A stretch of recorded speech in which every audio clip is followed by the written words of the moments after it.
In London, in the summer of 1720, dukes, washerwomen, footmen, and members of parliament rubbed shoulders in Change Alley, all frantically shoving gold coins toward a single company promising wealth beyond imagination.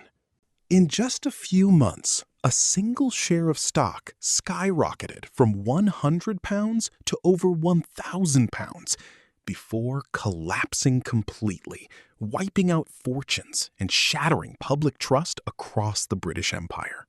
This is the story of the South Sea Bubble, history's first great stock market mania, and it's told through the eyes of one ordinary man who thought he was securing his family's future, only to watch it vanish into thin air. In 1711, Great Britain was drowning in massive national debt from endless wars against France. To solve this, the government struck a deal with a group of clever financiers, form the South Sea Company. The company was granted a lucrative monopoly on all British trade with South America. In exchange, it would take over £10 million of the government's heavy national debt, receiving steady interest payments from the Crown. There was just one catch. Britain was at war with Spain, and the Spanish Empire controlled South America. The company's actual trade was heavily restricted, highly unprofitable, and barely existed at all. In London lived Thomas Pendergast, a 40-year-old clerk and junior merchant. He worked long hours keeping trade ledgers near the docks, earning a respectable middle-class living to support his wife, Martha. Thomas was a prudent, cautious man who believed in honest labor. But by early 1720, the intoxicating whispers of sudden wealth had spread from the coffee houses of Change Alley into every corner of London. Everywhere Thomas looked, people were making small fortunes overnight simply by buying South Sea shares. Convinced he was missing the opportunity of a lifetime, Thomas decided to invest his modest life savings.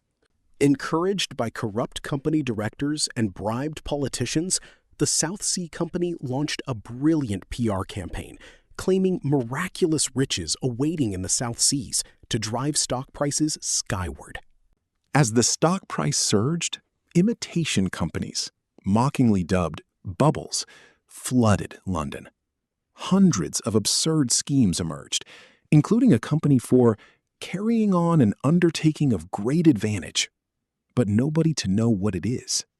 Thomas watched in amazement as his initial investment doubled, then tripled. Feeling richer by the week, he even took out a low-interest loan offered by the South Sea Company itself to buy more shares. By June 1720, South Sea stock hit £1,000 per share. Change Alley was so packed with nobility, commoners, and foreign speculators that carriages could no longer pass through. Even the King of England, George I, and famous scientists like Sir Isaac Newton held shares. Newton famously remarked that he could calculate the motions of the heavenly bodies, but not the madness of people. Yet, beneath the roaring euphoria, the cracks were multiplying. The company's business model generated virtually no actual revenue, relying entirely on fresh investors buying shares to pay off earlier ones. The reckoning began in August 1720. Nervous investors in Amsterdam and other European financial hubs started quietly selling their shares to lock in profits, triggering a sudden wave of selling. To make matters worse, Parliament passed the Bubble Act at the urging of the South Sea directors, attempting to shut down rival scam companies, which inadvertently popped the entire speculative bubble. By September, the panic was absolute.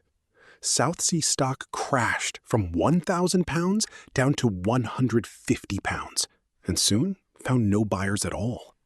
The great financial engine ground to a violent halt. Across Britain, thousands of families were financially destroyed. Aristocrats lost their estates, merchants went bankrupt, and ordinary savers like Thomas found themselves saddled with crippling debts.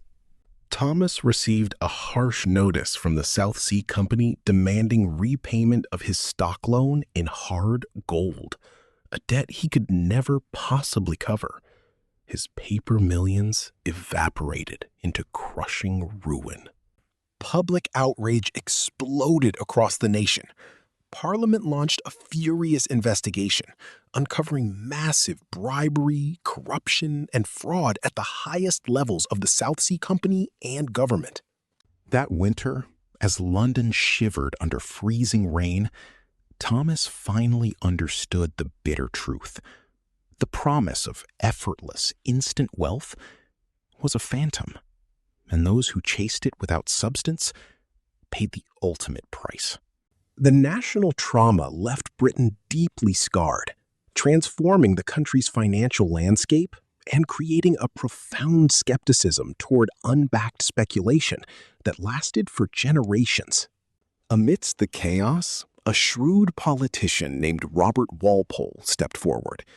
He managed to restructure the collapsed debt, rescue the Bank of England, and restore fragile economic stability.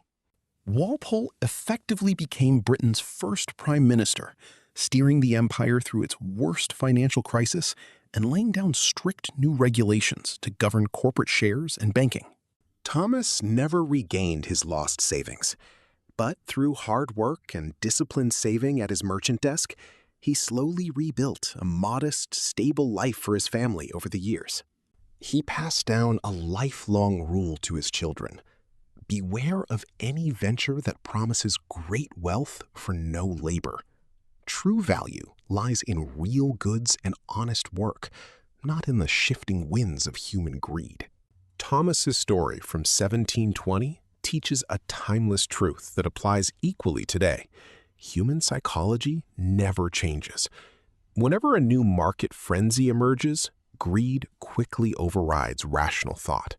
Whether it's South Sea stock in 1720, railroad shares in the 19th century, dot-com tech stocks in 2000, or modern speculative manias, the pattern is always identical. Hype drives prices to the moon before gravity takes over. The practical takeaway isn't to fear investing. It's this: understanding underlying business fundamentals and recognizing speculative hysteria is your best defense against losing everything in the next great bubble. Thomas Pendergast never recovered his lost gold. But the catastrophe of the South Sea bubble gave birth to modern corporate finance laws and central banking oversight that protect investors to this day. If you had lived in London in 1720, would you have bought South Sea shares or stayed away? Leave a comment below, and don't forget to subscribe for more fascinating true stories from economic history.